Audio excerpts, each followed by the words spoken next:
Hi, and welcome to Unit 3, Postmodernism and Contemporary Literature.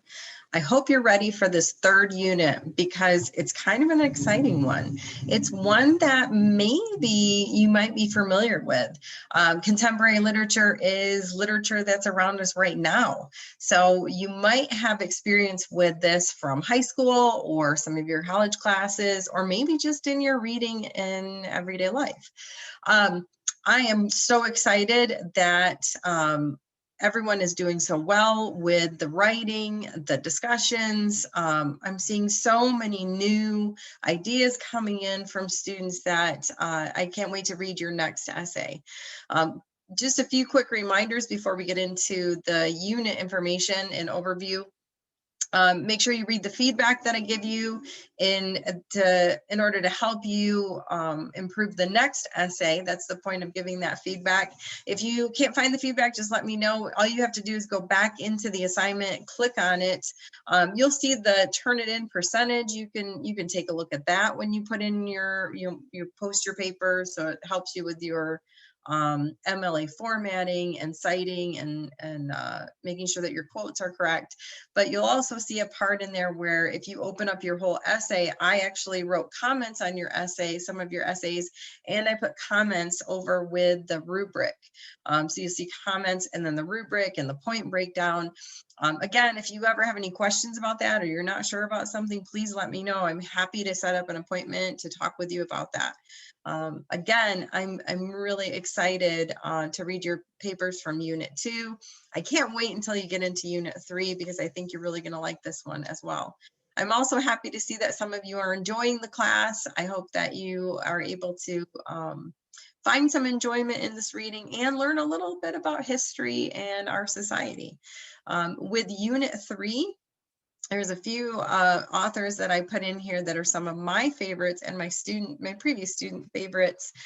Some of them you might be familiar with. They include authors like Theodore Rothke, Elizabeth Bishop, James Baldwin, Annie Dillard, Raymond Carver, Sylvia Plath, Joan Didion, and Natasha Trethewey, and also other authors like David Foster Wallace and Edwidge Danticat and Sherman Alexie. So we see a lot of multicultural writings coming in from the Caribbean, from South America. We see a lot of influences coming in from different writers from different cultures in this part, and that's a big part of postmodernism and contemporary literature in America. American literature evolved with America, and as we saw the immigrants coming to America, it changed our culture. It changed the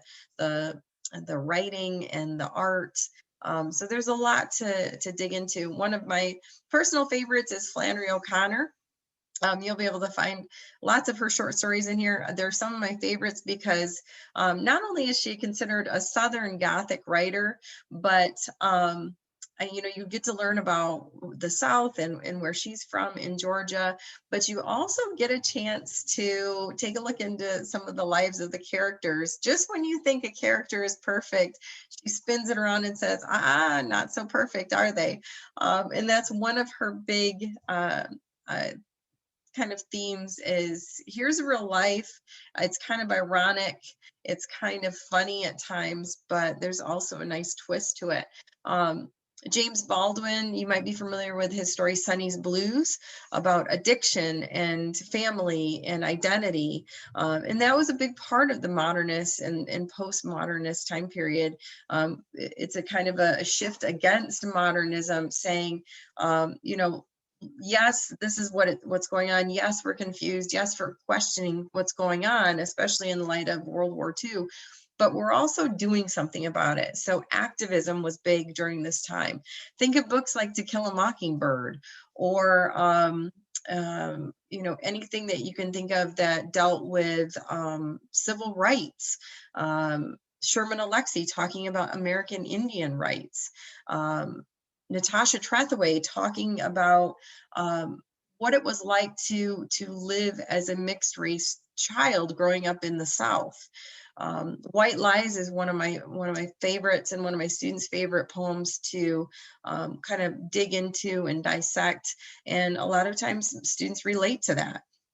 They relate to the idea of I don't know where I belong, and I don't know where I fit in right now, and I can kind of I see where these people are coming from. Postmodernists are also a little bit edgy, so you see, you know, some of the edgier side of the writing. It's kind of in your face and making you experience some of these things that you maybe wouldn't even realize. We have some of our you know, misfits that become heroes as well. So these characters that we can really relate to in a way. So many great writers in here. I've only listed a few that are in our textbook. Yes, we're on the third textbook already. But this textbook is huge, and 1945 to present is a big time period. So don't limit yourself. If there's a poem or a short story that you'd like to dig into, by all means, go for it. If you're not sure even where to start, pick some of the ones that I've listed here and take a look at them. Raymond Carver is an interesting one too. A lot of times my students would gravitate toward his stories. They're very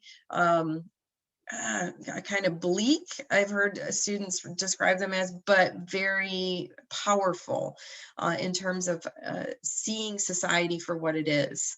Really unearthing these characters that you can really see the different sides of them, and he does a great job with that. So I don't want to drag on any more than I have to. I want to let you get to the lesson. I've included, like the previous lessons, I've included the art slides that come with the book. I include some videos, but again, look up videos, look up websites, look up any information that you want to about these authors, about their writing.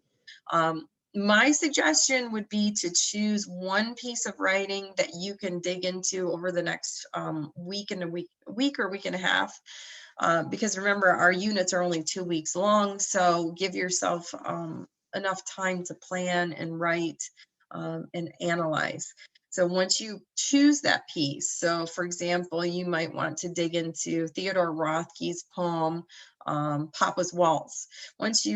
It's not a real long poem either, but once you find it, you dig into it a little bit. I always tell students, read through the piece one time, just comprehend what it's about. Then read through it again, looking for those poetry elements. In Rothke's case, it's a poem, or literary elements, like if you're looking at one of Flannery O'Connor's stories. What are they using? What are you to get that point across to you? Basically, what message are you understanding? What theme are you understanding? Is it something about people, culture, society? And what gave you that idea? How do you know that that's what that was? Was it something that the characters did or said? Was it something with the setting? Maybe the use of irony or language even. So there's lots of things you can look at. And so again, we're doing a literary analysis with the added layer of postmodernism and contemporary literature. So how do these stories how do you take them apart, put them back together to get a message, and how do they fit in with this particular time? Can you see these characteristics coming in? Are you seeing some edginess? Are you seeing some identity crisis elements? Are you seeing some of the characters questioning themselves? If so, that's something you can put in your paper. I hope this makes sense, and I really hope you enjoy the unit and the lesson I put together. Within the lesson, again, you'll find all those great resources. You'll also find the link to discussion week 5, as well as discussion week 6.